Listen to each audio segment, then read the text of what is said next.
जब आप किसी व्यक्ति की मृत्यु होने पर सभी जो गांव के लोग होते हैं वो सभी जब मोक्ष धाम में शमशान घाट में जाते हैं तो वहाँ बहुत सारे व्यक्ति बैठे रहते हैं। और जब उस मृत व्यक्ति को जलाया जाता है उस समय कई व्यक्तियों के मन में इतने विचार आते हैं।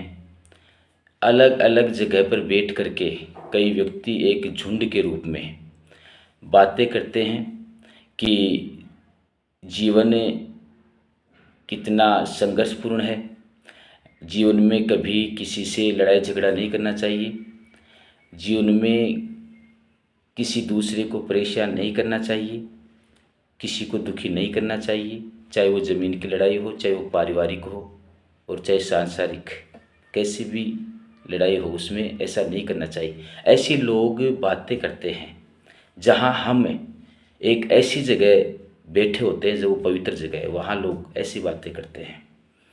और जब वहाँ पर क्योंकि वो वातावरण और वो जगह ऐसी होती है कि व्यक्ति को के विचार है वो अपने आप ही चेंज हो जाते हैं। फिर जैसे ही लोग वहाँ से निकल के आते हैं, क्योंकि जो कार्य पूरा हो जाता है वहाँ कुछ घंटे जो भी समय लगता है, जैसे ही लोग उस मोक्षधाम यानी शमशान घाट से बाहर आते हैं तो बाहर आकर के कई प्रकार की बातें करने लग जाते हैं।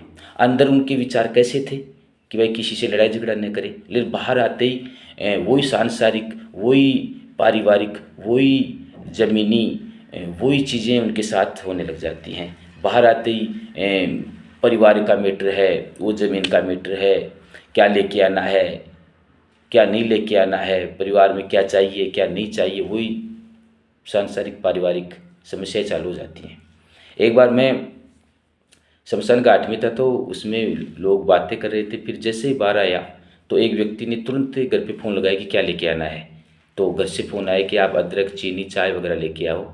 इस प्रकार से घर से उन्होंने बोला कि ये चीज़ें लेके आनी है।